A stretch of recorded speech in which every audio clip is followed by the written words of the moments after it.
Drama serial इश्क तुमसे हुआ में एक तरफ सुरैया, उसका भाई नफीस और उसकी माँ रजिया बेगम गुल पे जुल्म और ज्यादतियों के पहाड़ तोड़ देते हैं और इन तमाम मजालिम में गुल का भाई नोमी भी शामिल होता है, जो अपनी बीवी सुरैया के हाथों की कठपुतली बनकर इसके इशारों पे नाचता है। उसे ना तो अपनी बीवी की ज्यादतियाँ और ना ही अपनी माँ और मजलूम बहन की मजलूमियत नजर आती है। नोमी तो सुरैया की बातों में आकर अपनी मजलूम बहन गुल पे हाथ तक उठाने से गुरेज नहीं करता और दूसरी तरफ गुल की खाला बुशरा भी नौशी की बातों में आकर बेमुरवती की हद कर देती है और अपनी बड़ी बहन फहमीदा को बहुत बातें सुनाती है और गुल पे इल्जामात की बौछार कर देती है। वो अपने बेटे अहमर को गुल और इसकी माँ से दूर रखने की बहुत कोशिश करती है, मगर नाकाम रहती है, क्योंकि अहमर आज भी गुल से इतनी ही मोहब्बत करता है जितनी गुल की नफीस से शादी से पहले करता था, और आज भी गुल को इसके बेटे समेत अपनाने को तैयार होता है और अपनी ख्वाहिश का इजहार पहले अपने बाप से और अब गुल की माँ यानी अपनी खाला फहमीदा से भी करता है। तो फहमीदा खाला उसे समझाने की भरपूर कोशिश करती है कि पहले वाली गुल और आपकी गुल में बहुत फर्क है, अब वो एक बच्चे की माँ और तलाक याफ्ता औरत है।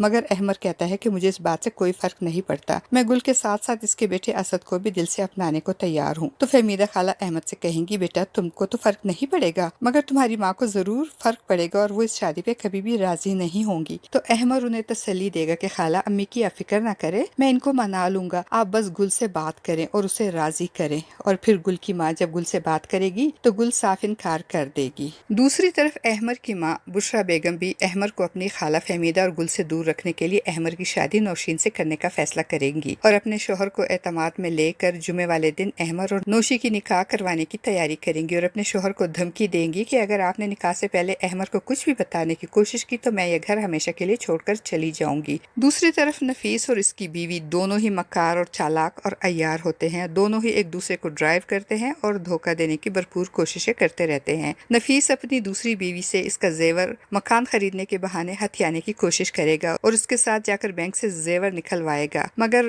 बैंक से वापसी पे रास्ते में ही कोई गन पॉइंट पे नफीस से सारी रकम और जेवर लूट कर ले जाएगा और नफीस खाली हाथ जान बचाकर घर पहुंचेगा और घर आकर अपनी माँ से अपने खदशात का इजहार करते हुए कहेगा कि मुझे तो लगता है कि किसी की मुखबरी पे डाकू ये सब चीजें लूट कर ले गए हैं। तो नफीस की माँ जल्दी से कहेगी कि मुखबरी या तो तुमने की होगी फिर या तुम्हारी दूसरी बीवी ने की होगी। नफीस की दूसरी बीवी चूंकि बहुत तेज और तरार और चालाक होती है, इसलिए नफीस की माँ रजिया बेगम का शक इसी की तरफ जाएगा और वो नफीस से कहेंगी, अरे नफीस मेरी बात सुनो, मुझे तो पूरा यकीन है कि ये मुखबरी तुम्हारी बीवी ने की है और इसी की शय पर ही तुमको लूटा गया है। और इधर गुल की भाभी सुरैया भी गुल से पीछा छुड़ाने के लिए किसी भी आए गए के साथ गुल को रुखसत करने की प्लानिंग करेगी ताकि गुल की शादी करवा के वो तो गुल का मकान हथिया सके और गुल के बच्चे को अपने भाई नफीस के हवाले कर सके। और इस मकसद के लिए वो भी जुमे वाले दिन का इंतखाब करेगी और फोन पे किसी से गुल से निकाह करने की बात करेगी तो गुल की माँ सुन लेगी और बहुत परेशान हो जाएगी और गुल को बता देगी और कि मैंने जुमे वाले दिन तुम्हारे और अहमर के निकाह का फैसला किया है। अपनी माँ की बात सुनकर गुल हत्ते से ही उखड़ जाएगी और एक दफा फिर इनकार करते हुए कहेगी कि मैं अहमर से निकाह नहीं करूंगी। गुल के इनकार की खबर जब अहमर तक पहुंचेगी तो अहमर बहुत परेशान हो जाएगा। वो खुद गुल के पास आएगा, उससे बात करने की कोशिश करेगा, मगर गुल इसकी भी कोई बात सुनने को तैयार नहीं होगी। गुल के इनकार पर अहमद बहुत दिल बर्दाश्ता हो जाएगा और अपने बाप को भी बता देगा कि गुल ने मुझसे शादी से इनकार कर दिया है।